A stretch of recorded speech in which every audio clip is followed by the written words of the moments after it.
pengacara Muhammad Tasrif Tuasamu. Siapa? Katanya ada puluhan orang klien Anda juga korban dari penyalahgunaan data pribadi. Boleh cerita? Ya, terima kasih Bang ya. Jadi ada total korban itu 27 orang. 27 orang itu Ya. dengan modus yang berbeda-beda Bang. Ya.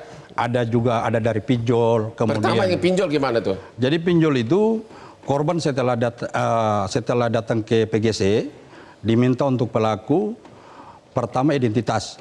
Datang ke mana?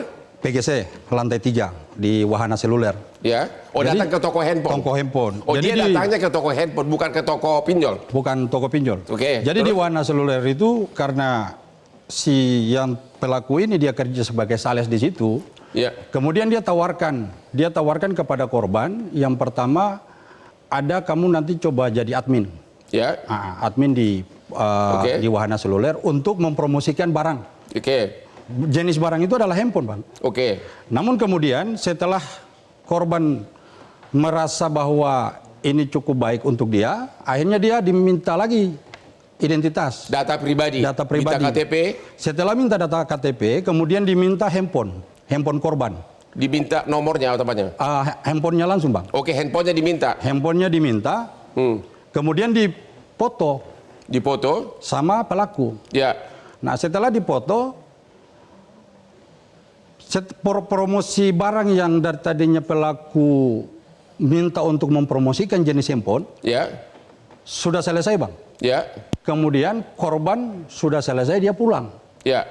Setelah dia pulang, sesampainya di rumah terjadi notifikasi penagih, ada notifikasi dari aplikasi Ya. untuk jenis pembelian barang handphone ini jangan sampai waktu penagihan tidak membayar. Jadi seolah-olah dia beli handphone dengan kredit dan disuruh bayar gitu. Dengan kredit. Padahal dia tidak pernah hanya kasih KTP dan handphone.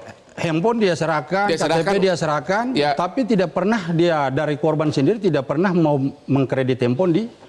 Itu satu. Terus yang pinjol gimana? Kalau pinjol itu setelah dia datang di Wahana Seluler, ya. Dia diminta pertama identitas KTP, kemudian dipoto ya. sama pelaku. Nah, setelah dia dipoto, korban menanyakan hal itu kepada pelaku. Ya. Ini kegunaannya untuk apa? Ya. Namun pelaku selalu katakan bahwa ini untuk data diserahkan ke bos. Ya. Agar bos nanti bertanggung jawab.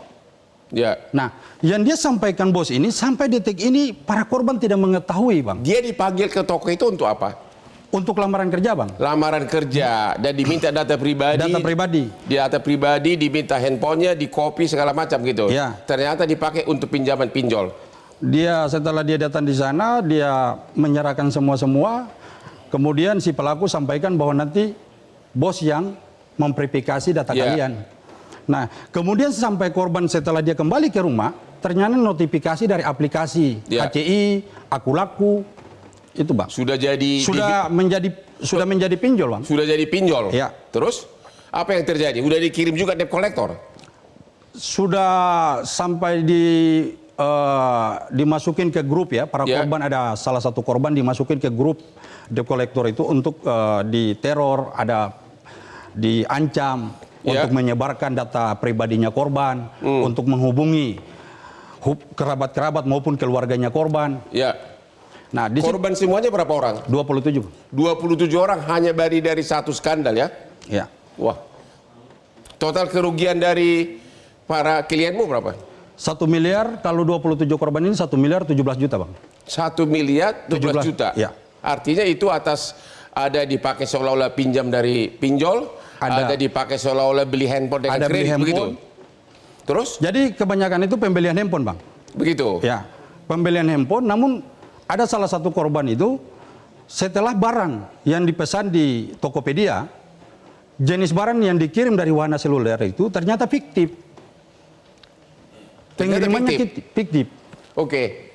Jadi sekarang udah proses hukum berjalan? Sejauh ini saya apresiasi langkah kepolisian dalam hal ini Polres Metro Jakarta Timur, karena dia ambil langkah cepat, Bang. Pertama, sudah ada yang ditahan? belum, masih dalam proses penyelidikan. Sudah ada tersangka belum? Belum penyelidikan ya? Belum. Kalau Anda masih aman-aman aja, belum ada kerugian tapi ya? Untuk tagihan belum ada, tetapi karena si uang 10.027.000 ini saya belum tahu dari aplikasi apa dan dari mana, saya khawatir ada yang ke rumah untuk menagih. Hah? Ada yang ke rumah? Aku takutnya. Oh takut. Kalau aku yang datang nggak takut kan? Senyumnya mantap banget. Oke, terus? Ya, untuk aku dari awal ini memviralkan ini karena data saya ketika saya hanya melamar, data saya dicuri.